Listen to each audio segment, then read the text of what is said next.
and we're going to welcome you in traditional Indian style. And I invite Peter to do that.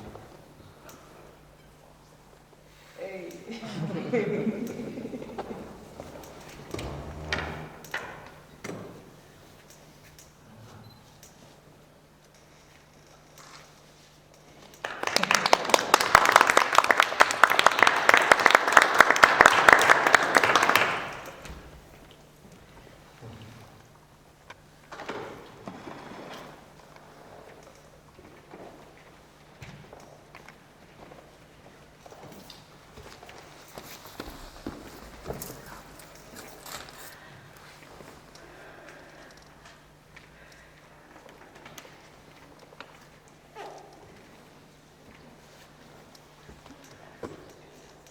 So we've been very lucky this year to have quite a few Indian order members visit us here in Sheffield. So earlier in the year we had Yasho Sagar, Amagasidi and Yanashuri, who are public preceptors. They came. And then recently we had my good friend Nagamitra, who is here for 2 weeks. Chandrabodhi is here now. And next month an order member called Teja Dharma is going to be here for our Ambedkar Day celebrations. So Chandrabodhi, I don't know Chandrabodhi very well, so I go to India quite a lot. I think we bumped into each other in Bodh Gaya, in Nagpur, and Pune. So 2015 we had a pilgrimage in Sheffield, from Sheffield to India. And while we were in Pune, which is a big city in India, Chandrabodhi just happened to pop into the project where we were, so he met our group. But so while I haven't got much of a connection with you, you do have some quite strong connections in Sheffield. So Chandrabodhi's Kalyana Mitra is Padmavajra, who's the president of this centre. He knows Padmavajra very well. Chandrabodhi supported on the ordination course where Gaurava was ordained. And he also has quite a strong connection with Achara, who can speak for himself. So I'm going to invite Achara to introduce Chandrabodhi to us. Shall I take your seat briefly? Yeah.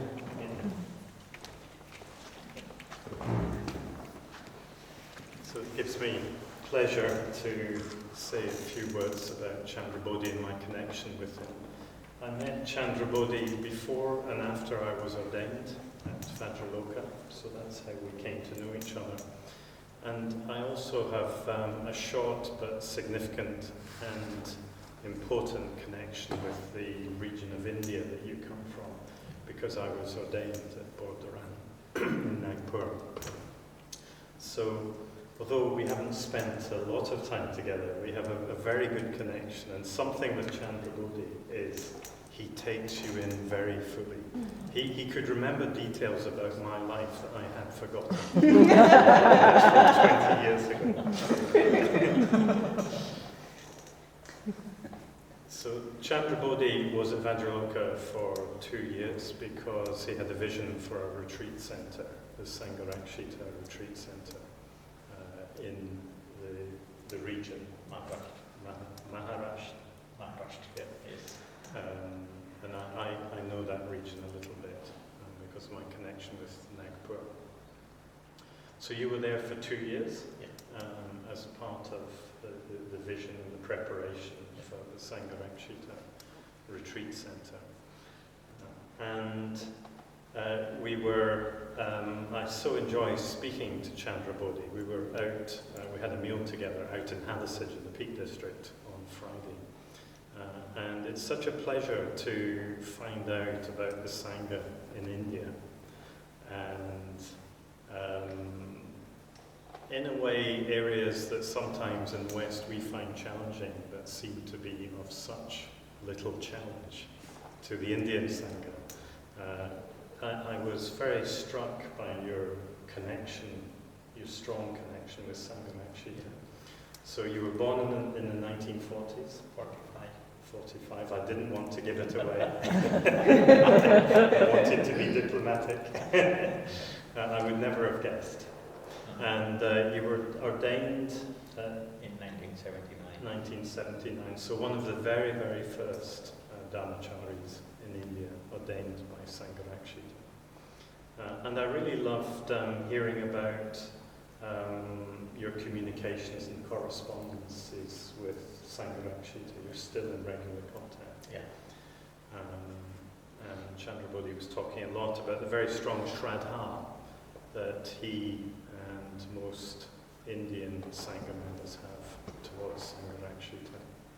So I don't want to say much more because that's what we're here. We're here to learn about the Triratna and Dr. Ambedkar and the Sangha in India. Yeah. Thank you. Thank you. Thank you for coming.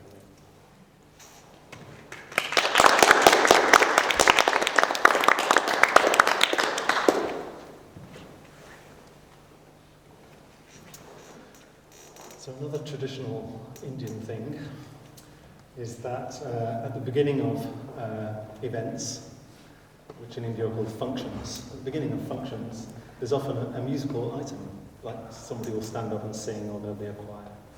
And Chandrabodhi happens to be a talented musician, and he's brought his flute.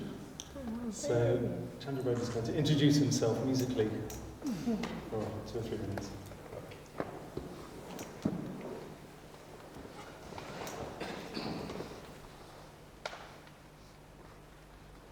Just bear with me because I have not played flute for a long time.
first time I'd heard you play. Amazing.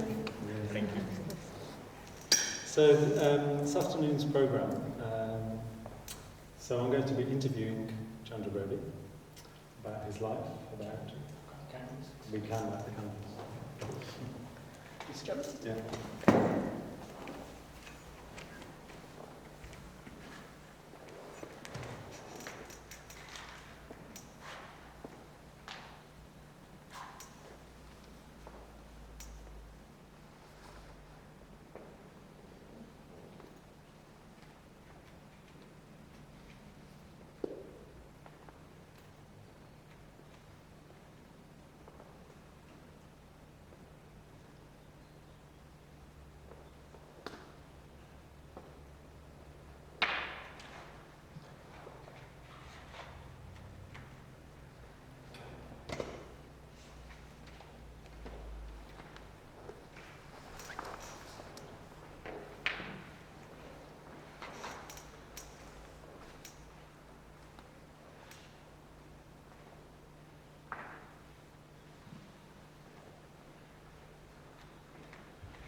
Thank you, Donna.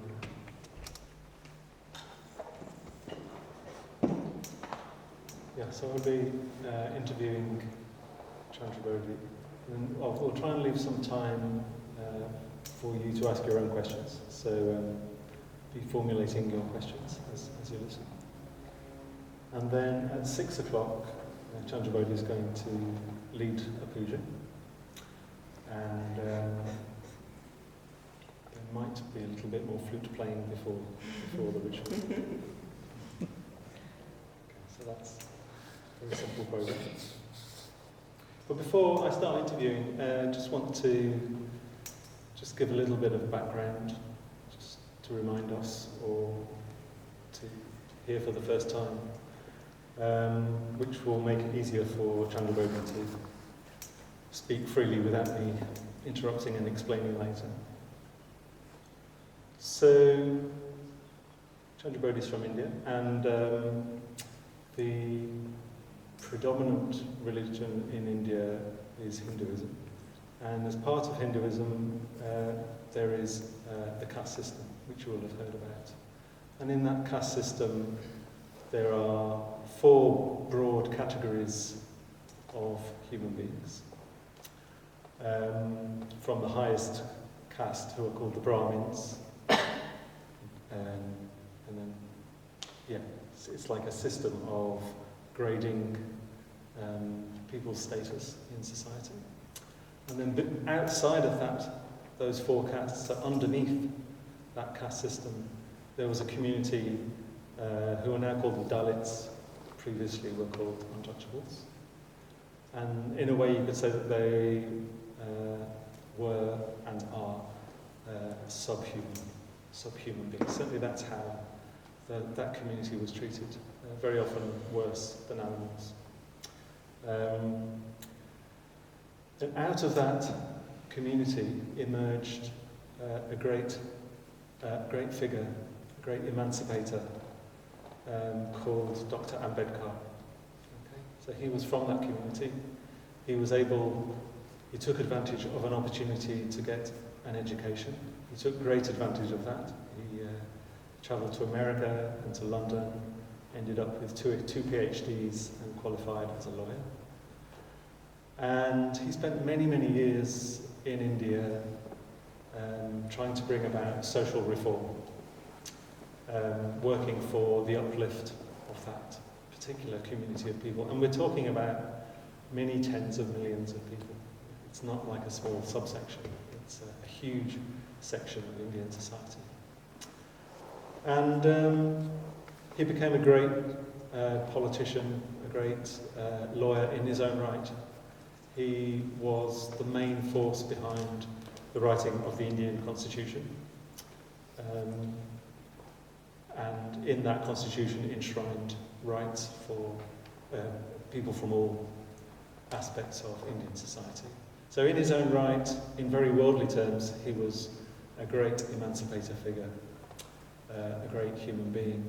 But he realised that social reform wasn't enough, that it could only take things so far. He learned that from bitter experience. And at a certain period in his life, he realised that trying to reform Hinduism wasn't enough.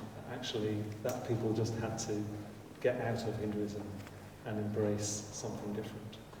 And what he decided that he wanted to embrace another religion, spent many years deciding which religion to embrace, and in the end settled on Buddhism. He saw in Buddhism the principles of equality, liberty, equality and fraternity, which we associate with the French Revolution, but he saw that as coming out of the Buddha's direct teaching. So liberty in the sense of freedom from mental slavery and social slavery. Equality in the sense that the Buddha taught that every human being has the equal potential to progress and to attain enlightenment. And a particular emphasis on fraternity in the sense those other two can't happen unless there is fraternity, that warm fellow feeling for other people, empathy, brotherhood and sisterhood. So really put a strong emphasis on fraternity, Sangha. And so in 1956, he converted to Buddhism, and many millions of his followers followed him into Buddhism. But only a few weeks after that happened, Dr. Ambedkar died, which was a great crisis in that community.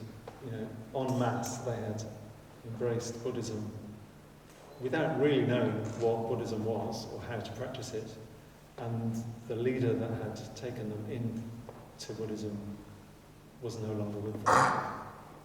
And that's where it starts becoming relevant, particularly relevant for us, because the founder of Triratna, who's Sangharaksita, he was living in India at the time.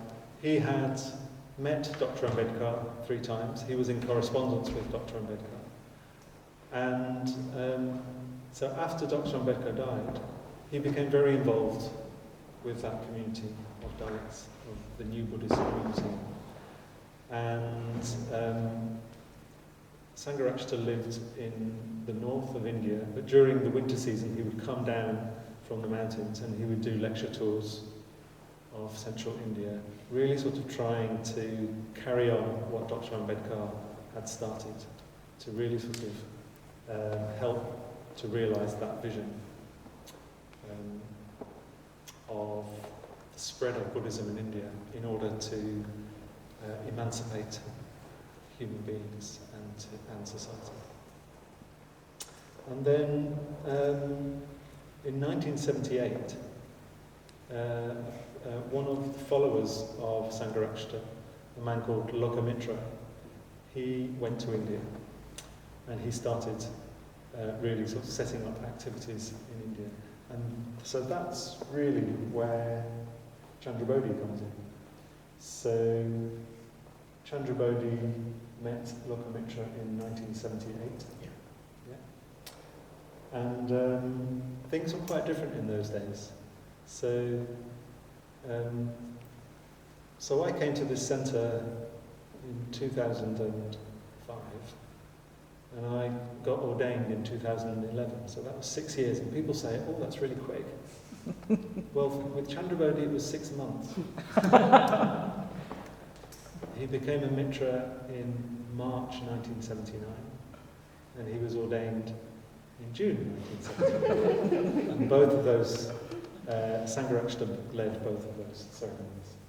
So Chandrabodhi's highly experienced practitioner. He's been practicing for 37 years. And yeah, it's a really great pleasure to have you here, a real privilege to hear your story. Okay, so I have some questions prepared. What do you say, Maitridasa? I have some questions prepared. So we're going to start with some very easy questions. So you've been in the UK for 6 weeks now? About Yeah. 5 weeks, 2 more weeks. So what have you been doing? It's an interesting question. Oh, sorry. I haven't given you Would you?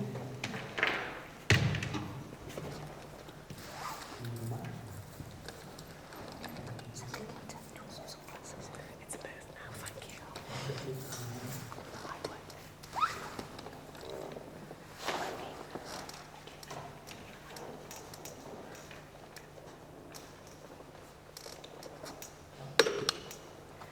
I came to UK in August, and on 7th of August, I flew from India, and I stayed with Vipulakirti. Vipulakirti I stayed because he arranged my tour. He raised money for my tour. Otherwise, I wouldn't have come here for convention and visiting different centers. I mean, he is the man behind all these things. So I very much thankful to him. So I attended the men's convention, which was at Adhisthana, and that was the first time that I saw Adhisthana. I was so impressed. The place is so beautiful, so nice. I thought I have come in a heaven. Of course, we don't believe in heaven or hell. So wherever the person is happy, for him that is a heaven. So I was very happy there. So I felt I am in heaven. And along with me, many order members from India, they came to UK. And also afterwards, many women, they came to UK. And all of them, they have only one intention, one desire to meet Bhante, to see Bhante. And I was in correspondence with Sthana Shraddha and then Lokeshwara and all others that I want to see personally Bhante. And they said that we can't say now. So it depends upon the situation. And when I arrived at Adhisthana, I was just asking Suvajra, then other people, Sthana Shraddha and others, they said, we can't say anything. And the days were going. I had brought some presents for Bhante, and I said, actually, I am not going to meet him now. So I gave those things to Paramartha, and I said, these are the things from me, presents from me. And one Mitra from India, from Nanded, she gave one diary with me, and she said she wants the signature of Bhante on that diary. So I passed on that diary to Paramartha, and he said, you keep all those things, but return that diary with the signature of Bhante. And yes, next day he returned that diary to me. So I contacted that lady in India, and she was so happy. Oh yes, this is my treasure now. That's what she said. So all the Indians, their intention was to see Bhante, and it was not possible to see Bhante there, to meet Bhante. I mean, we were seeing, we were hiding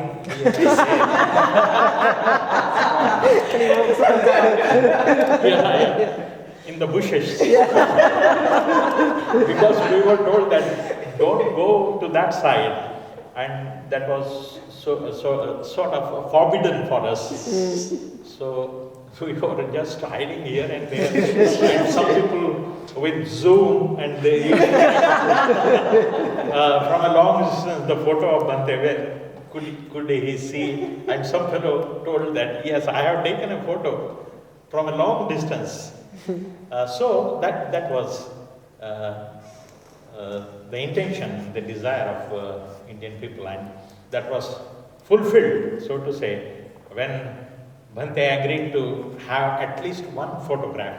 Suhajra, I think he might have insisted him that you are not going to see anybody, but at least have one photograph with them. So, yes, that was arranged, and people were very, very happy that someone told me that some order member said, now our convention is over, finished, we don't want anything, we have seen Bhante, that's okay, that's all. So that was the convention, and men's convention. I liked it, it is because it was just like a retreat. Every day some practices of sadhana, and then 6-element practice, and then morning double meditation and some discussion, and then puja, different types of puja. So I felt as if I am on the retreat.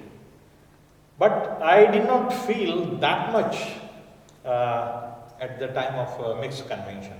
Mixed convention was very free and very open. And yes, I met so many people on the men's convention as well as mixed convention. And I had known many, many people and wanted to keep connection with them. So I didn't mix up with Indian people at all. They might be cursing me that this fellow has come from India and he is not at all mixing with us. I said, I can meet you there in India, but not here. Let me meet other people, other friends, because I may not get the chance afterwards. So, mixed convention, I liked it very much. Especially the food was very good, and they served chili. I mean, a lot of chili to Indian people. If they want, they can have chili. Of course, I don't want chili, and I didn't take chili, but many people enjoyed the chili also. Special chili, some chili powder and other things, they were kept there.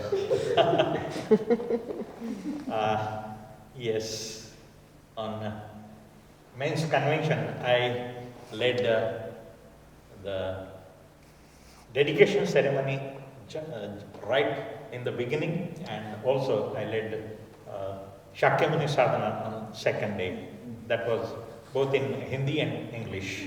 So that was, so to say, a golden opportunity for me to present our things to all our order members. That was that. Which other places have you been since? Yeah, and then I went to London soon after finishing this mixed convention. Paramabandhu was there. I was going in his car. Yasho Sagar was also with me, and we were very lucky that we went to Vajrasana. It is so lovely center, and everything is newly built. Design is good, architecture is good, everything is good. And I took so many photos because I wanted that I could have something from this center to be implemented in my center, in Urgen Sangharaksita center. So that was my intention. But I liked Vajrasana very much. And then I came down to London, lived with Jnana Vacha's community, and next day I had an interview like this in LBC Center. Of course, the shrine was full that day because that was their Sangha night. So 70, 80 or 90 people were there on that day. And Jnana Vacha is known to me because he was with me on Garava's ordination course and some others. So we knew each other, and he also got ordained at Bordharan as our Acharya got ordained there. So he has some connection with India, as Acharya has got connections with India. So we are very good friends from that time onwards. And I liked his kindness, his hospitality, his care. He was carrying me like his father, because I'm quite older than him. So that interview went very well, and afterwards I went to Edinburgh. There is a friend, he is an order member, his name is Vajrabudhaya. I think he is not much in contact with the movement, because he runs this mindfulness being, some workshops on mindfulness. So he was very, very busy and he couldn't come on the conventions. So I went to see him and I stayed with him for a week, around a week. And I was so happy to go there. First and foremost thing, what his wife did, she made a chai for me, Indian chai, because I missed Indian chai for so many days. And then Indian food was cooked. Sometimes she cooked this English food also. So that was a mixture of food. So I enjoyed that. They have one son, very bright son, very lovely. And I spent some time with him. So after that, I again came to London, and there was a talk in West London Buddhist Centre on 30th of August. And along with me, Tara Rudaya, she was also there with me. So we both gave our life story, as well as how I came in contact with Dr. Babasaheb Ambedkar, and then with Bhante and other things. After West London, I went to Brighton just to visit Padmapani. He's a very good friend of mine. Since '79, we are friends, because he was the person who took photographs on our ordination. When I became a Mitra, he was the main photographer. All the way came from England, because in India nobody knew that time how to take photos, and they didn't have good cameras. So that was his first time, and I met him there. So I stayed with him for 5 days, and again then I went to Cardiff. Cardiff is a very promising center, I found, and many people were there in Cardiff. Then I went to North London Buddhist Centre, and then I was very much hearing about Sheffield since long. When I was in England for 2 years, people were telling the Sheffield, oh, you should go to Sheffield. But I didn't get any chance that time. I was coming from Glasgow to Birmingham, and I think on the way Sheffield comes. So I saw just the bus stop that time. And I was so happy. At least I saw Sheffield from just a long distance. And this time I had an opportunity, and I'm very grateful to Maitridasa that I think we met at Adhisthana, and we have already finalized how my visit would be, and I'm here now. I'm very happy seeing. I was told that church is turned into the Buddhist center. I was so fascinated how it would be. And yes, I'm finding this church, it doesn't look like church. It looks like a Buddhist center, really, because a lot of, I think, changes have been done. And yeah, I'm very happy to be here. I'm very happy to have you. So that's a big tour. You've been, Yeah, and again I'm going yeah, tomorrow Norwich, tomorrow. Wednesday Newcastle. Yeah. So not bad for a 71-year-old. And yesterday, Chandrabodhi came down a coal mine with us. Yeah, We had a long walk down a coal mine. Peter was there with us. Peter took us to the Yorkshire Mining Museum. Great day out. Okay, so on to the main subject. So I wonder if you could tell us something about the Hindu caste system and what effect it had in your family, in your community in the past. Yeah.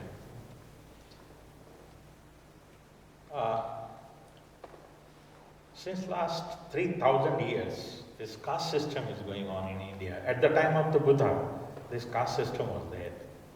And that's why Buddha, he was the first reformer, we can say, that he fought against this caste system. That time also Brahmins were there, Kshatriyas were there, Vaishya and Shudra. And these untouchables or downtrodden people, they are fifth state, fifth caste. It is not there in their scriptures, but they have made this fifth caste, that is Ati Shudra, Shudra and Ati Shudra. So we come from that community, and every caste, they have got their own things. Brahmins, they have to study, they have to teach, that was there.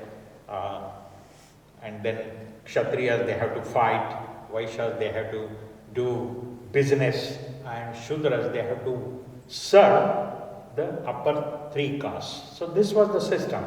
And Ati Shudras or untouchables or the downtrodden people, they have to do each and everything, whatever the upper caste people they would like to. So Ati Shudras, they were serving in their houses just like bonded laborers. Whole year they take some money from the upper caste people, and just to pay that debt, they have to work in their houses throughout the year. Debt won't finish. Only the interest is finished. The capital remains like that. So again, next year they have to work. So that was the situation. And the menial work they had to do. They should not wear new clothes. They should not wear shoes. They should not wear any ornaments. Nothing was there. So this was the situation in India. And if you wear something, or if you hear some, say, the somethings from the Brahmins, or if you happen to hear, then they would put lead, hot lead in your ears, so that you should not able to hear afterwards. And if you speak something, then they should cut the tongue. So this was the situation in India that time. And women also, they were treated like this, although they are from Brahmin caste or any other caste, but women, they are also treated like this, like the downtrodden people, like the Dalits. So this was the situation, and Dr. Babasaheb Ambedkar, he also came from that background. When he was going to school, one incident is there. Actually, he was very intelligent in the school, and a teacher asked him to solve one problem. He was a mathematics student, teacher, and he asked the Bhimrao to solve some problem. And he was going to the blackboard, and all the students, they cried, they shouted, no, he should not go there, because our food is kept there, our tiffins are there, so he should not touch to the tiffins. So he was not allowed to go to the board and solve the problem. Then he was not allowed to drink water from the common well. He was not allowed to have his hair cut from the barbers. Barbers used to have a haircut only of higher caste people, not this lower caste. And his aunt used to cut hair for him. So this was the situation Dr. Ambedkar grew up. And even though, he studied in US, in Columbia University, and he was well learned there. He took some scholarship from the Raja of Baroda, and he was sent to America to take further education after his graduation. After coming from there was one condition that after coming from America, he has to work for that king, his ministry. He has to work there. So, according to that, he went to Baroda, and when he was working there, so again this untouchability he could face there. The peons, the servants, they were throwing files on his table. He was not allowed to drink water from one pot which was kept for all. They were telling that you have to bring your own water. So that was the situation there. And he was not given any room to live in Baroda, in Gujarat.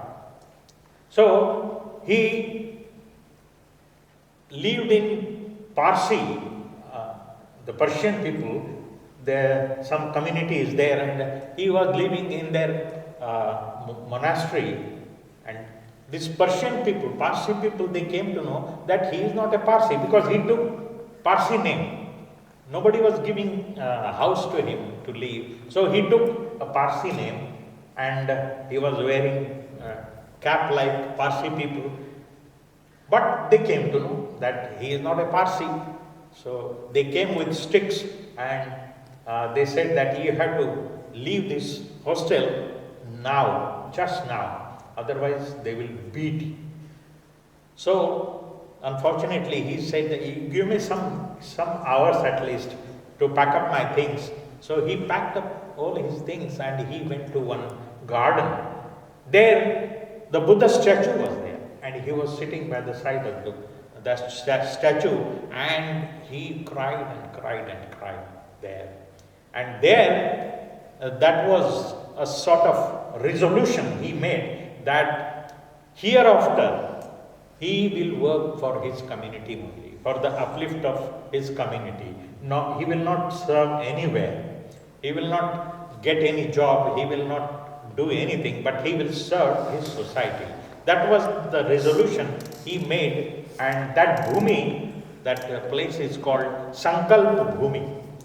We have got some order members there, one woman order member, she is very active there. So she gave that place, Baroda, is a Sankalpa Bhumi, resolution, where Dr. Ambedkar made a resolution that he will dedicate his whole life for the society.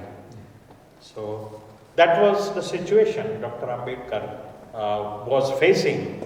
And when he got his education, he again started working in Sydenham College in Bombay, and he was getting some money, but he wanted to finish his law degree, bar at law, barrister. He wanted to become a barrister. So he was working, and he was asking his wife to save some money so that he could go to London. He studied in London School of Economics. He studied in grazing, and where he was living at the time of his barrister education, there is a house. Just last week only, myself and Vipul Kirti, we went to visit that house, and we were so happy that there is a plaque there. Dr. Bhimrao Ramji Ambedkar, he lived here in 1921 and 22. For 1 year he lived there, and that house is purchased by Maharashtra government. So that belongs to Maharashtra government now, and there is a good museum they are going to make out of that. So he lived there, and he passed out his barrister's degree in 1923 and he came back and he started working for his society, for the upliftment of his society. And the first slogan was educate, agitate and organize. So that was his first slogan in 1924. And since that time, the Dalit people, downtrodden people, they started getting education. And I have seen one photo in his house in London that some students in 1946 and 47, that time India was under British rule, but Dr. Ambedkar convinced the Viceroy that time, I think Linlithgow, he talked with Linlithgow and he said that our students should be sent to London to take further education. And 2 years, 46 and 47, some batches, they came to London and they took further education in London. So he worked for the people to educate, and then he organized the people, he agitated because he wanted social reform. But social reform, before that, he wanted that we are Hindus and other people, they are also Hindus. So why not that equality is here? Equality should be there. We are Hindus and they are also Hindus. Why not they allow us to drink water from the open tank, but they were not allowing. So he did agitations and satyagrahas. 1927, then he took over entering into the temples because he said that we are Hindus, you are Hindus, we should be allowed to take darshan of the gods, but they were not allowed in the temples even. And that fight was going on for many years. And finally, in 1935, he declared that he will give up Hinduism. He said that though I was born as a Hindu, but I will not die as a Hindu. So that was his sankalp, so to say, his resolution that he will not die as a Hindu. And then many people started coming to him and requesting him, why not you accept, we come to Christianity, why not you come to Islam, why not you come to Buddhism? So many people, they were going to him and they were asking him.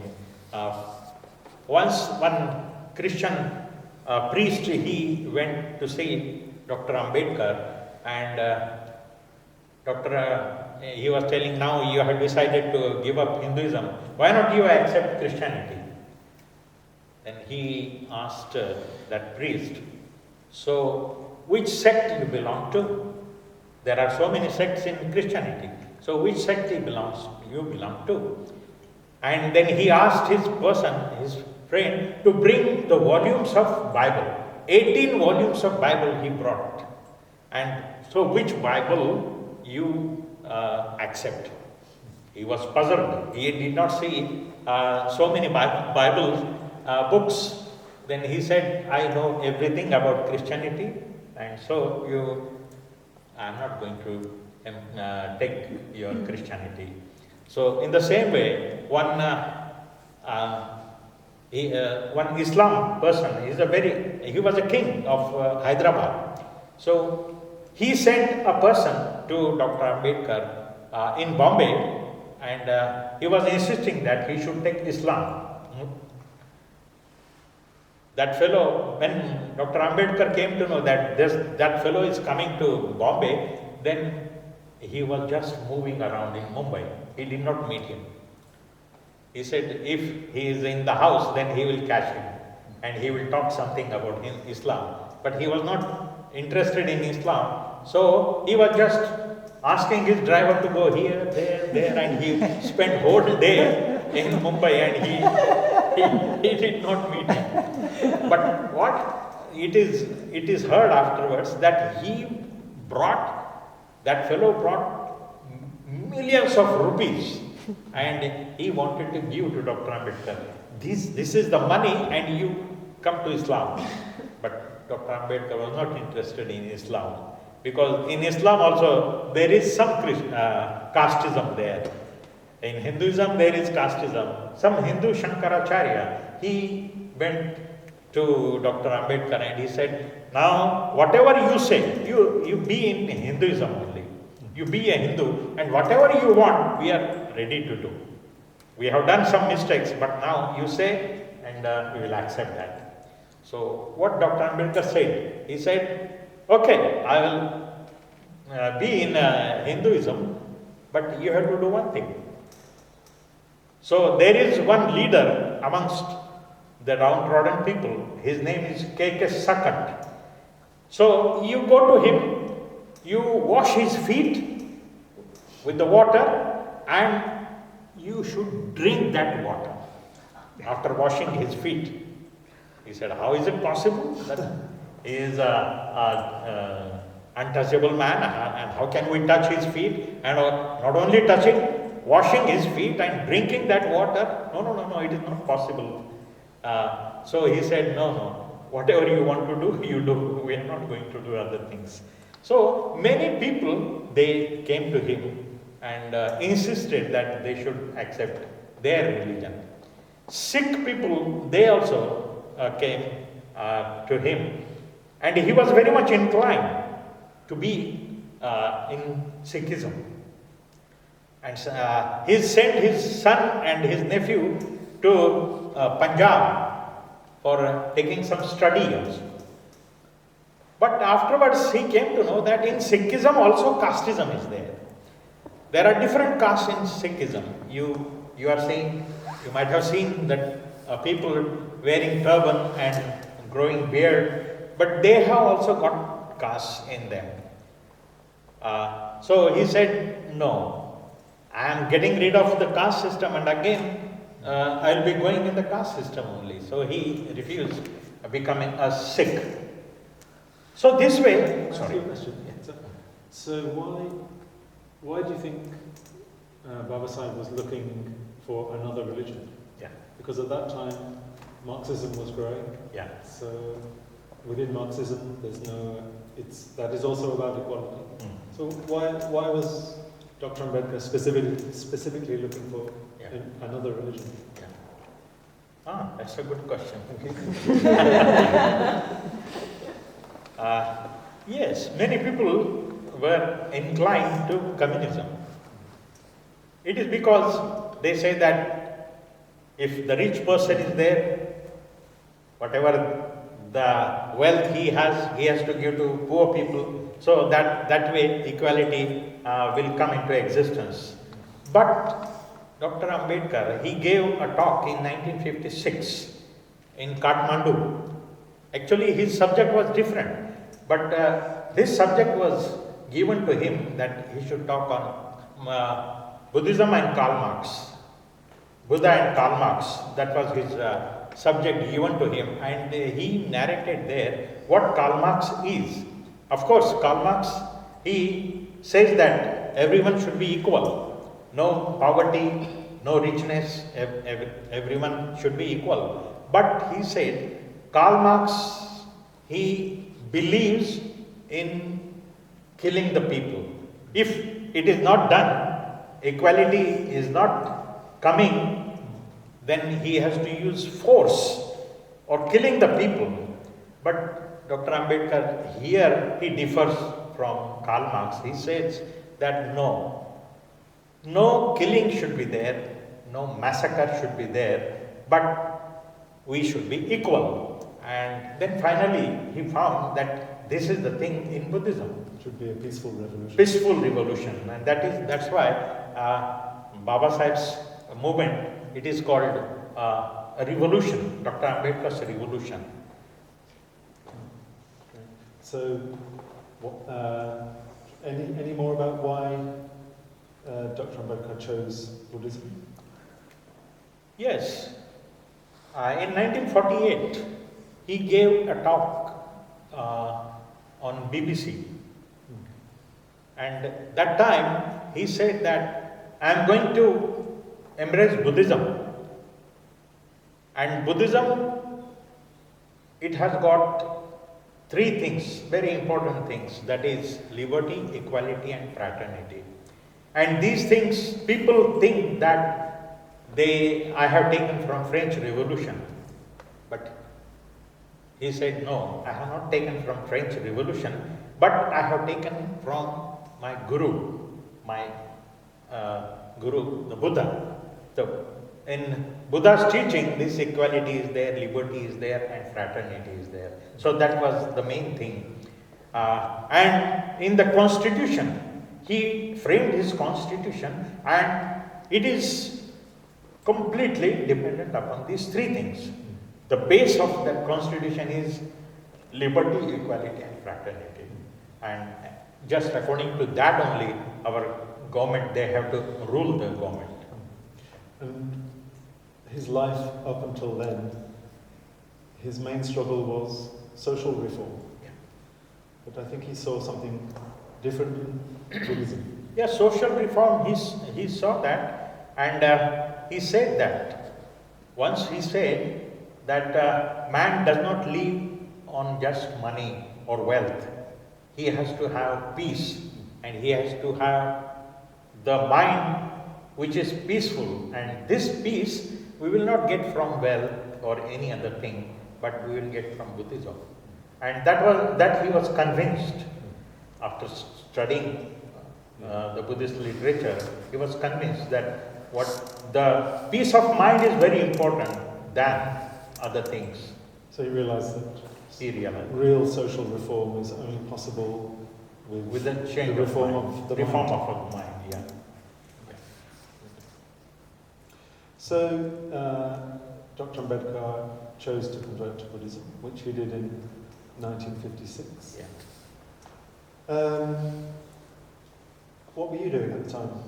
Do you have any memories or associations with that? Yeah. In 1956, I was hardly 13 or 14 years old, and I was in 5th standard that time. I was in the school when the news came in our school that Dr. Ambedkar died. Our headmaster, he said that all the scheduled caste people, Dalit people, they should go home. So we were given leave on that day. And next day, there was a silent march on 7th of December.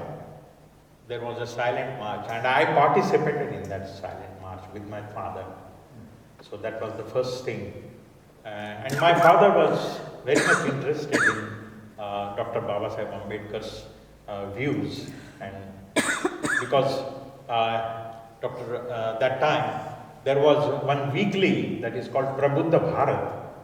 So Dr. Ambedkar, he started in Mumbai, and my father used to bring that weekly in. He used to purchase and bring, and ask me to read for them, because my father and my parents and others also, they were illiterate. They were not able to read. So I used to read for them. So I also learned many things from reading and telling the others. And that way I became very close to Dr. Ambedkar's views through that magazine. So after that, what was your life like up to the point where you came into contact with Triratna? Yeah.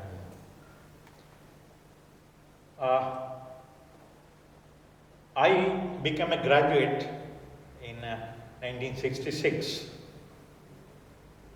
and till that time,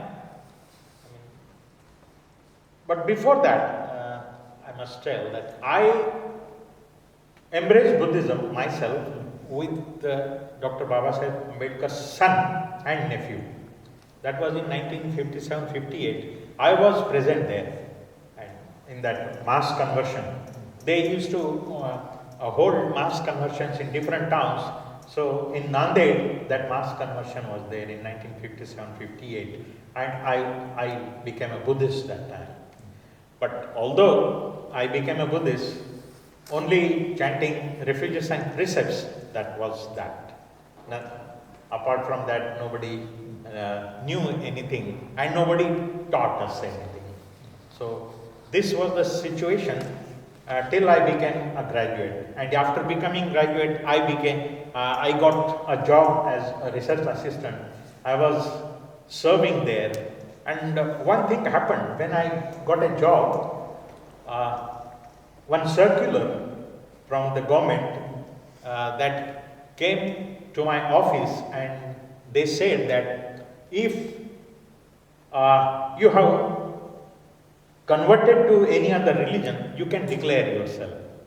You can declare that you have taken some other religion. So I thought that this is a golden chance for me. So I wrote back to the government department, my higher department. I said that I have embraced Buddhism in 1958, and I don't want to be called as scheduled caste or Dalit. I am a Buddhist.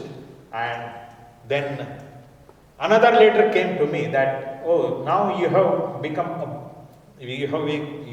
Buddhist. Now you will not get any opportunity, any facility, any reservation. I again wrote back, I don't want any reservation. I am a Buddhist, I don't want anything now. So I declared myself as a Buddhist officially. So that was the first change. And then, of course, religious precepts, apart from that, nobody knew anything. And there comes our Triratna Institute, Triratna Sangha. In 1978, Lokamitra, Padma Vajra, and one more order member was there. His name was Kula Ratna. So he's a doctor. He's still in our Sangha, but not much active, I think. So these three people came to India, and our Triratnas started there. So at that time, had you married? Oh, I was married. I was having 3 children. 3 children. Yeah, because my marriage story is also different. My mother wanted that I should get married as soon as possible. When I was 16, my mother was telling, you get married, because I was the only son to my parents. And I had one daughter. So, sister. So, my father said, no, let him take education first. We will see about his marriage afterwards. And my mother kept quiet for some years. And soon after becoming graduate, my mother started again telling to my father, no, he should get married now. So at the age of 21, I got married. And at the age of 23, I got a first daughter. So when you met Lokamitra, Padmavajra and others, you would have been 33? I was 33. So you had a wife, 3 children, a good job. So in worldly terms, quite successful situation. Yeah. So what was it that attracted you to these strange young Western people coming to India? Yeah. What were your first impressions of that time? I mean, early days, many monks, they used to come to our localities. They used to give refuges and precepts and some discourses. But I was not that much impressed by them. And they were also not knowing much. That was not their fault, because there was a trend after this conversion ceremony from 1956 onwards that retired people, they became monks. So hundreds of retired people, they became monks. They were not knowing anything, but they were wearing robes and people were respecting them.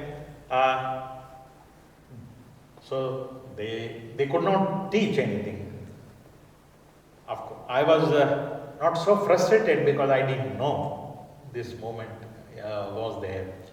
So when I came in contact with Lokamitra in September 1978, he was giving a series of talks in Pune, and I missed his 2 talks, and 3rd talk I happened to go there, and I liked very much.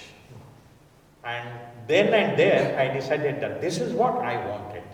This is what I wanted and I have got it. And then I could say that I plunged into the movement. What was the subject of that talk? The subject of that talk was, the series was Buddha, Dhamma and Sangha. So he was talking about Sangha. And the real Sangha, I could see,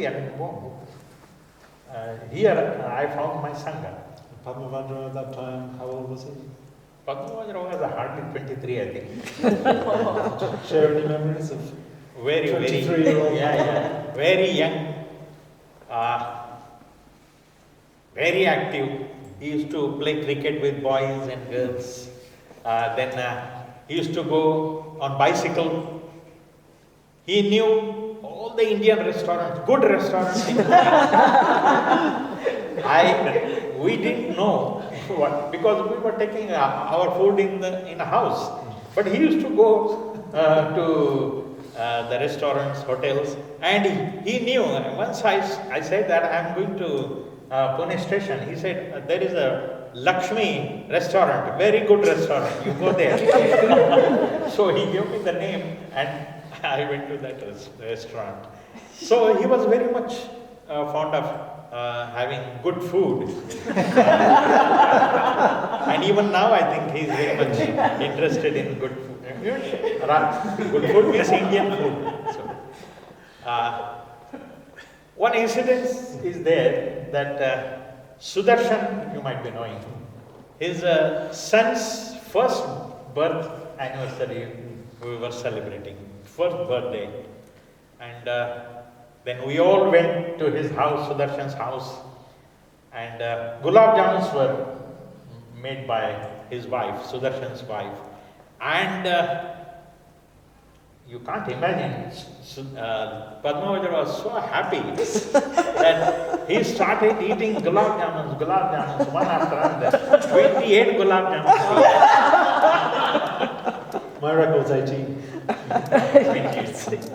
Your records. So, he loved Indian food so much. But he was giving very good talks. He was helping Lokamitra here and there, and he, on his own also, he was going to give talks. Padmavajra and myself, we went to Pimpri, one town is there near Pune, where I used to live. So we used to go there and we ran the classes there for 1 year. We used to go by train, local train, be there, somebody will feed us in the night after the class, and then he used to go to Pune and I used to go to my house. So for one and a half year we did that. So that way I came very close to Padmavajra. And Sangharaksita, what was your first memories of meeting Sangharaksita? That is again a very different story. Bhante came, we call Bhante only, not Sangharaksita. We call Bhante. So he came to India in 1979. That was, I think, February 1979. And he called all of us to meet him in the afternoon. I was working in the office, but in the interval time, I went to meet Bhante. He was taking lunch, and after taking lunch, you know that, we eat with hands. So he came to wash his hands outside. He was washing his hands in the basin, and I saw him. He was wearing robes and he was having long hair. And I never saw such a bhikshu, such a monk having long hair. Because in India, all monks, they have shaven heads. So I thought, he is not Sangharaksita. He is not Bhante. His secretary. He would be his secretary. Because he is having long hair. Then I was waiting to see Bhante. Then he called us in the room and I saw, he is the man. I met him there, but I didn't say anything to him because I wanted to say Jai Bhim to Bhante Sangharaksita. And I met him, but I didn't say, I just said, hello, Jai Bhim, that's all. But not that, with that respect. But I went inside and I thought, oh, it's a strange thing, I did some mistake there. And then we had questions and answers, and that was my first meeting with Bhante. So you just used the word respect. Yeah. And but my experience in India, it's not simply respect, but devotion. Devotion, yeah. So it's actually quite difficult.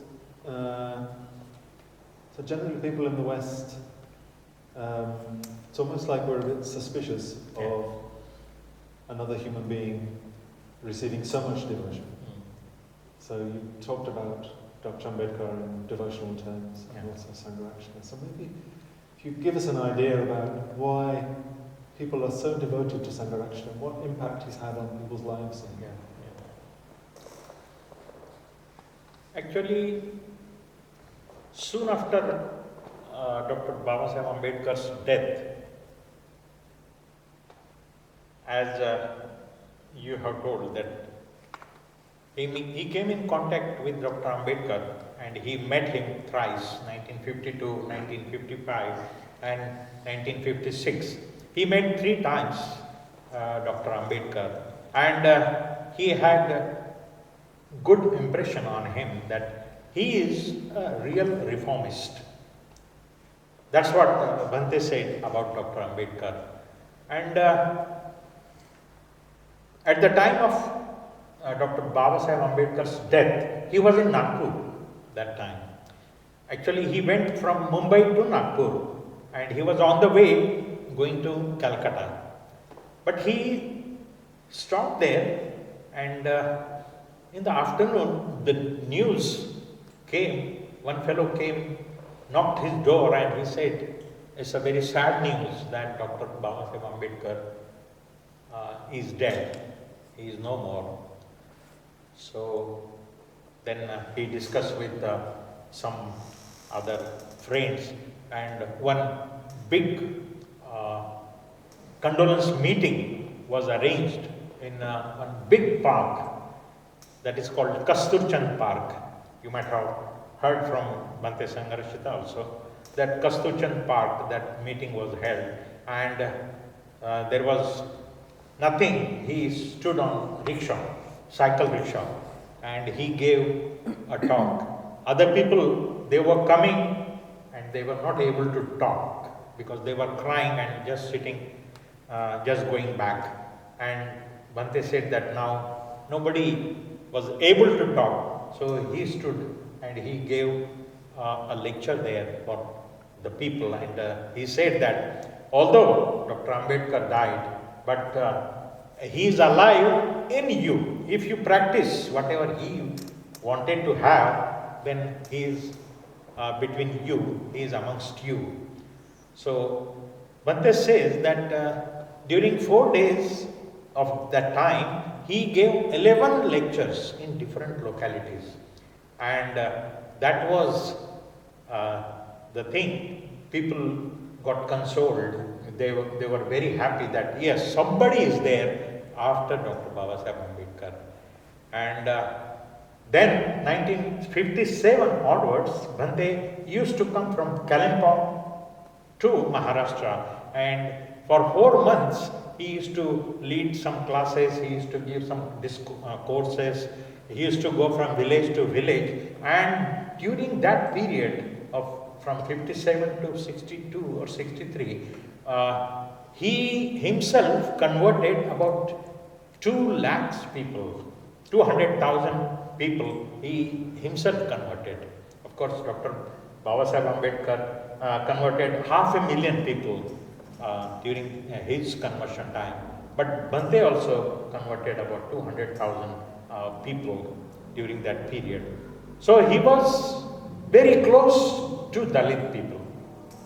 He used to go from village to village. There were no facilities, sometimes by bus, sometimes on bicycle, sometimes there was no place to stay in the night. One experience, Dharmarakshita, his photo is there in your library. Dharmarakshita, he used to be with him for translation. He said that one experience that they were sleeping in where the cows or the cattle, they stay there, and they were given some racks to sleep. So Dharmarakshita and Sangharaksita, they were sleeping, and there were so many bugs. So they could not sleep whole night. So what they used to do, Bhante used to pick up the bed bug, give to Dharmarakshita. And Dharmarakshita used to put in kerosene to die. So that was the thing. Whole night they did that. They didn't get sleep because of the bugs. I don't know you come across bugs or not, but it's very difficult. You get very big boils on your skin if they are bitten. So Sangharaksita knew the Dalit people, and once he said that he was asking the people, what is your experience now? So people used to say, we are free. We are now free, so to say, birds.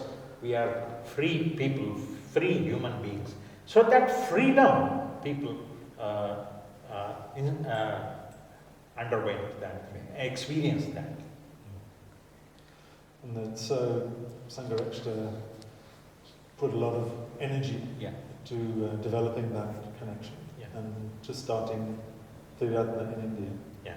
So what significance, what's the significance for people in India of being part of this international Triratna movement? I mean, there are so many examples now that the lives of the people, how it was changed because of the Triratna movement. I can give a few examples. Myself, Sudarshan and some others, we were on one retreat. And one fellow, he came from a long distance. He came on that retreat, and he was a smoker, and he has some tobacco, that exactly not tobacco but ganja. I don't know what it is. You know that. Not personal. Okay. So he was having ganja with him, and he thought that he has attended so many meetings like this before, and he thought that on the retreat, if something, I can attend something, and whenever the time gets, then he will smoke ganja. But on the whole retreat, he could not smoke ganja, and that pouch was with him of that ganja. Then final day we had a puja, and he put that pouch on the shrine. And first he showed to all people, what is this, you know? This is ganja. So I am now offering it to Buddha, and hereafter I will not smoke ganja. So that was the change just after one retreat. Another experience is that one fellow brought a briefcase, briefcase of cigarettes. And he was quite learned person, quite educated. Well, he was having a good job, and he came on that retreat, and he was trying to smoke, but there was no place. Nobody was smoking. How can he smoke? So the same thing happened. He finally brought his suitcase, briefcase, and he put all that in front of the shrine. Sudarshan, he asked Sudarshan, what to do with this? So you don't worry, we will do whatever we wanted to do. So he asked someone, to have one pit, and that whole cigarettes they were put in that pit and they were burnt. And that fellow decided thereafter that he is not going to smoke at all. So the changes, so many changes happened in the families. One incident is there. I was leading a class and I was leading Mahamangal Sutta's study on that. One person, his friend was asking him to go to the class, come to the class, but he was not coming because his time and my class time is same. He was going to toddy shop every evening and one Thursday, so he would not leave that. He will go to toddy shop only. So the friend was after him, come on, let us go to the class, it's very nice, meditation is taught there, very good teaching is given there, but he was not interested. But finally he got fed up that this fellow is after him, so he said, come on, let us go, but let me drink something first. So he took that drink and he went to the class. But before that, he chewed some pan, you know pan, Bengali pan. So Chewing tobacco. and some sweets, so that smell will not come out. So sweet smell will come from his mouth. So he sat in one corner because he was drunk, and I was leading study, puja, then meditation, and then study. And after that, everybody was going to him and meeting him and asking his name. Oh, what are you doing? What is your name? And he got surprised. Actually, I am a drunkard. Nobody comes to me. And these people, everyone is coming to me and asking, what is my name? So he got impressed by that.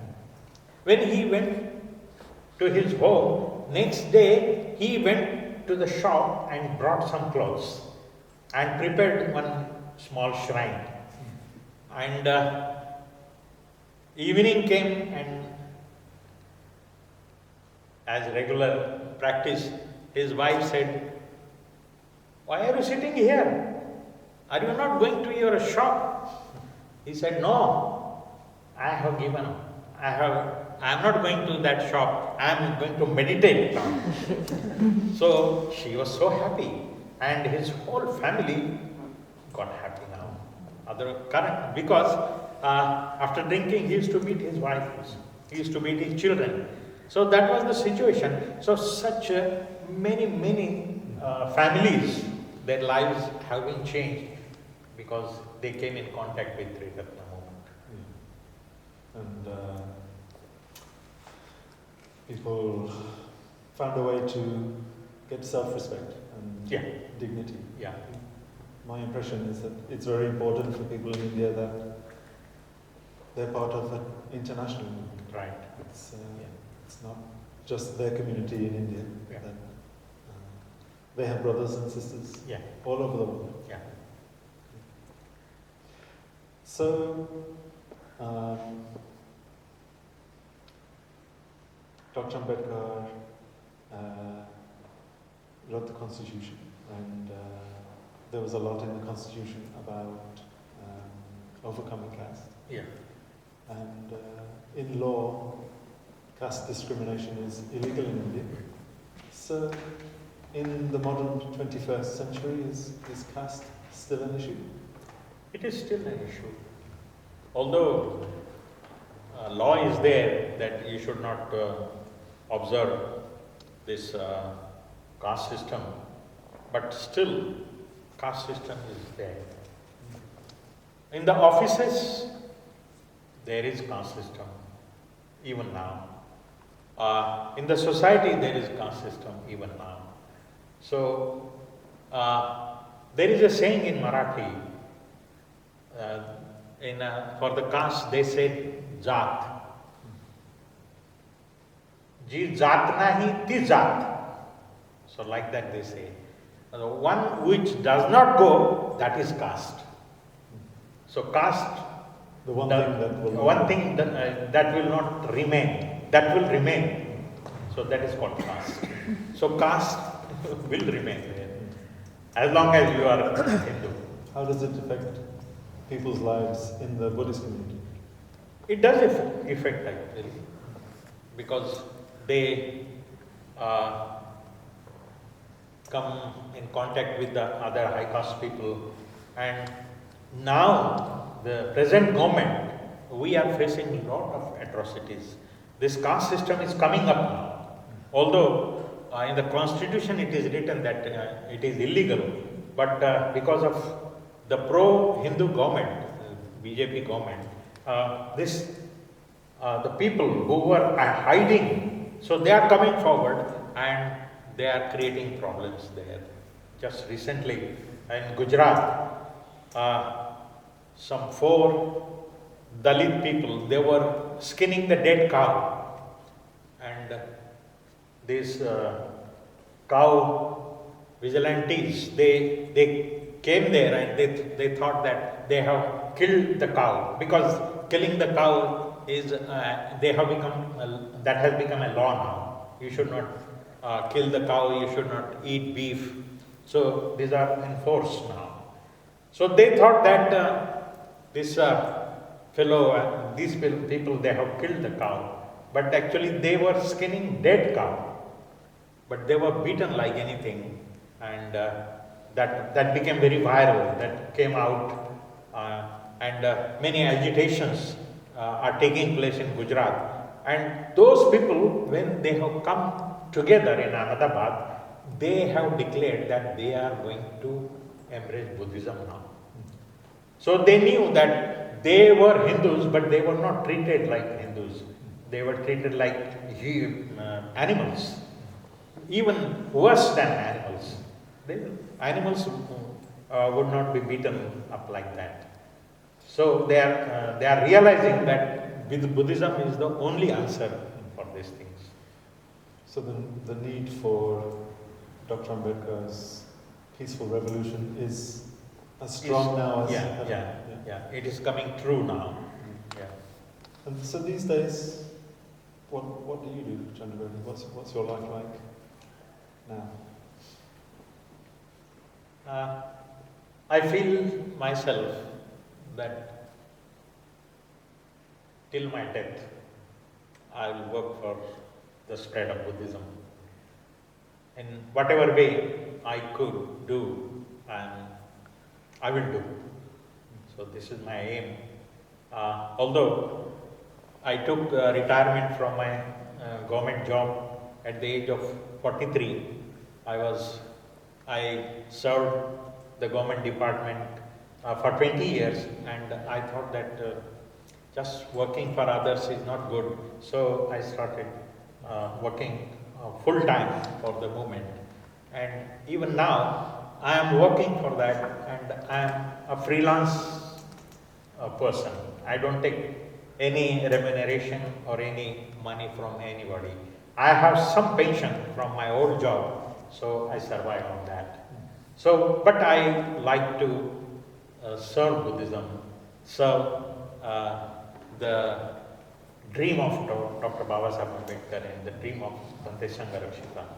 They want the free India, they want Buddhist India.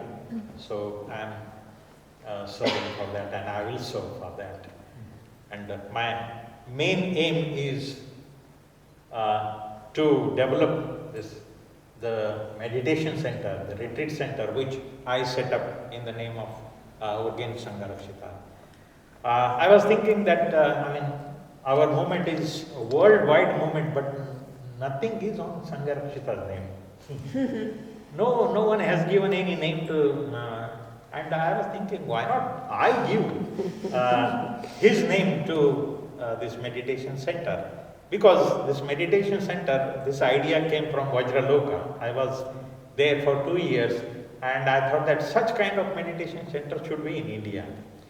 And I talked with Bhante, I talked with Subhuti, many meetings took place, and finally I requested Bhante that I wanted to give your name to this meditation center, and finally he agreed. It's a long story, but he agreed for that, And now we are running meditation courses there, we are running study courses, we are running big retreats there. And every year, one big retreat, we call it jumbo retreat. We hold there. How many people go on a jumbo retreat? Jumbo retreat, 400 to 500 people. Wow. And Vipul Kirti and Shanti Sthan, they come over there and they lead that retreat. They raise some funds for that because that retreat is free to all. No fees is charged on that retreat. So they raise some money and we raise some donations in India and we run that retreat, 400 to 500 people every year. For last 5 years, I think, we are running such retreats, and people are very happy. There are no facilities. The building is incomplete. There are not many rooms, but we put up some marquee and we put up some ladies in the rooms and gents in the marquee. They sleep there. No much toilet facilities. We have some, but not many. But they don't complain. This is, I like Indians that way, that they don't complain. They adjust whatever the situation is there. So they enjoy. Whole family comes on the retreat. Men, women and their children. All they come on this retreat. And for children, we have different activities. Because otherwise they will not allow their parents to meditate. They will be with their parents. So we take them away and we have different things for them. Just like Buddha field retreat. We have different activities for women, children, and some mitras and order members. They are doing just that one only, just to entertain the boys, so that they will not disturb their parents.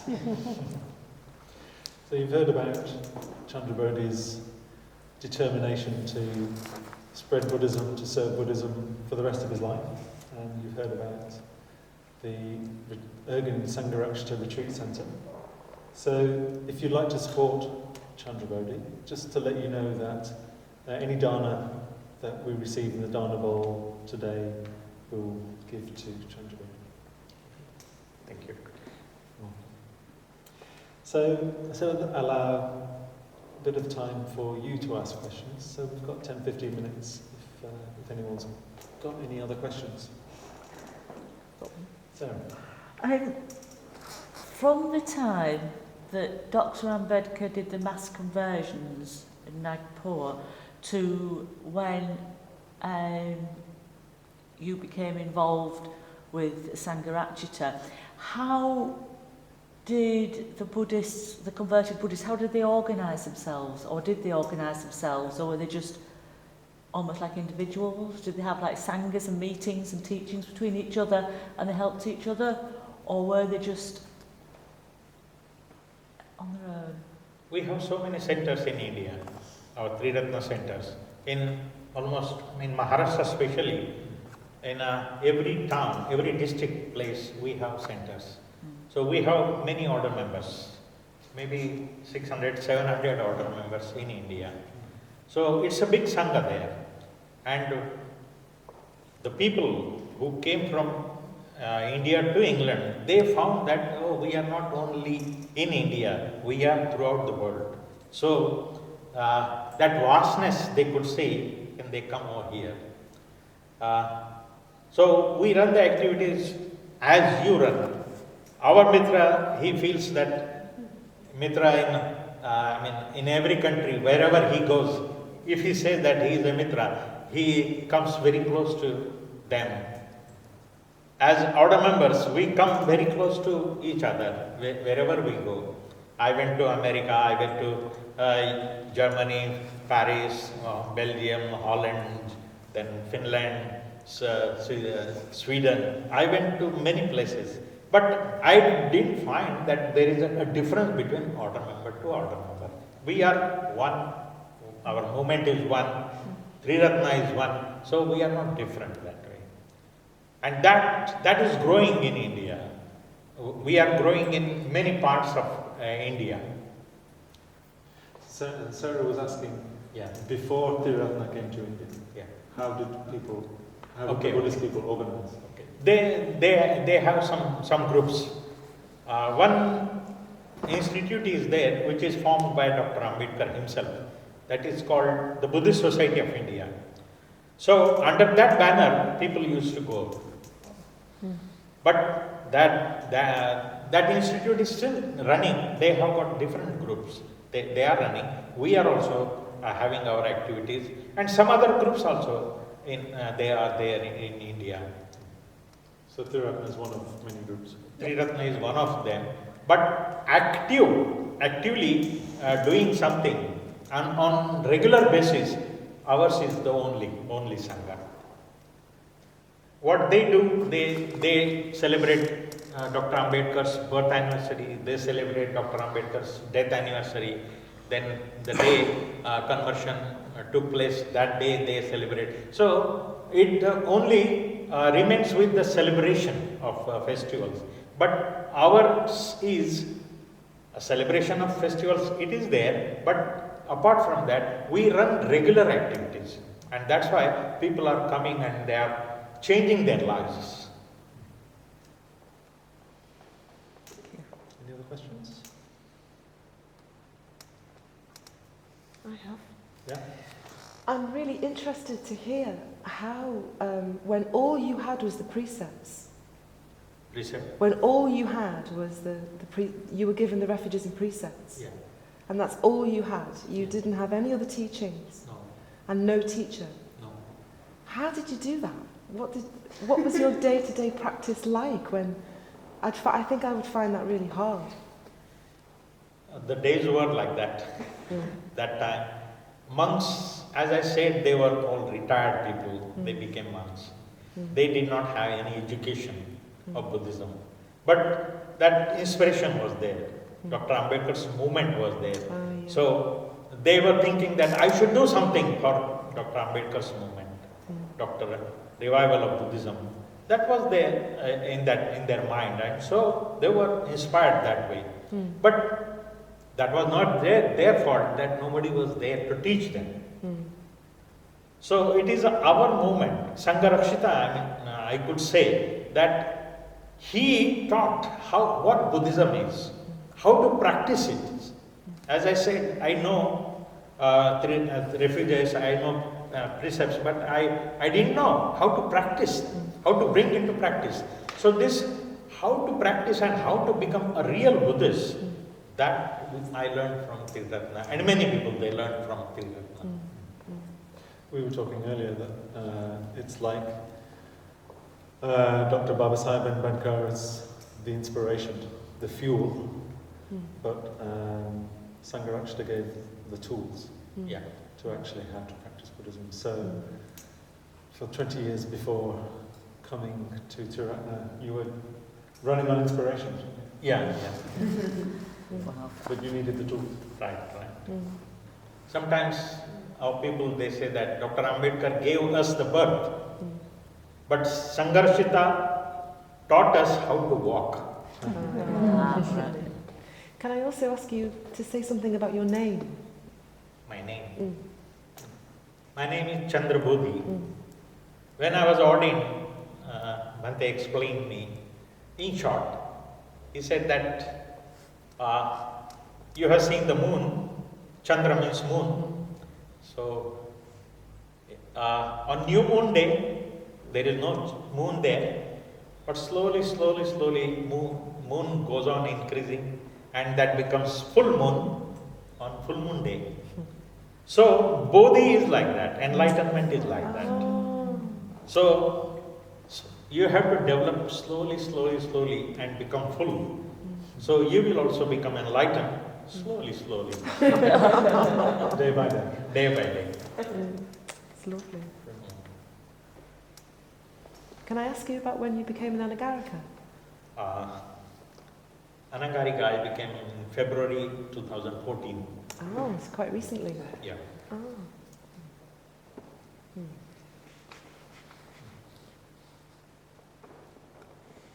Any last questions? Are you, so One over there. Okay. Maitridasa, hands up. I'm sorry, this question probably arises out of ignorance, and I have to say that Dr. Ambedkar is a huge hero of mine, but I believe he's been criticised by more traditional Buddhists for giving a version of the Dharma which is perhaps more political than it should be, in terms of, I think in particular, the Four Noble Truths. Do you think there's any truth in that, or I mean, I can see where he's come from his position, but from what I've read, which I admit is not very much yet, but the Buddha and his Dharma, that he's saying that the First Noble Truth is more to do with the repression than the first two Noble Truths are more to do with political repression than dukkha and its source. Did you understand the question? You can explain. You can explain, please. Yeah, so some other Buddhist groups have criticised Dr. Ambedkar that his presentation of Buddhism is political. Yeah. And Mokshadhara's, particularly the introduction to the Buddha and his Dharma, his description of the Four Noble Truths. Yes. Many people, they criticized Dr. Ambedkar when he embraced Buddhism. What he did that time, that he took refuges and precepts from his guru, Chandramani, who is also a preceptor, who is also the Acharya of Bhante Sangharaksita. So, when Dr. Ambedkar, he gave Diksha, he did not ask Chandramani to give refuges and precepts. He said that I have become now a Buddhist. So I can give refuges and precepts to my people. So he stood up and he gave refuges and precepts to his people. And along with that, he gave 22 vows. So 22 vows when he gave, many people, they raised their eyebrows. They said, what is this? This was not there before. So how he is giving that and where from he brought it? But his idea was that actually he was converting his community people. And his community people, they were very much affected by Hinduism. So he wanted to get rid of all those old things from Hinduism, and then only they can embrace or they can take up Buddhist principles. So that was his idea. So that time many people complained that. But he didn't bother about that because he wanted to change his community totally.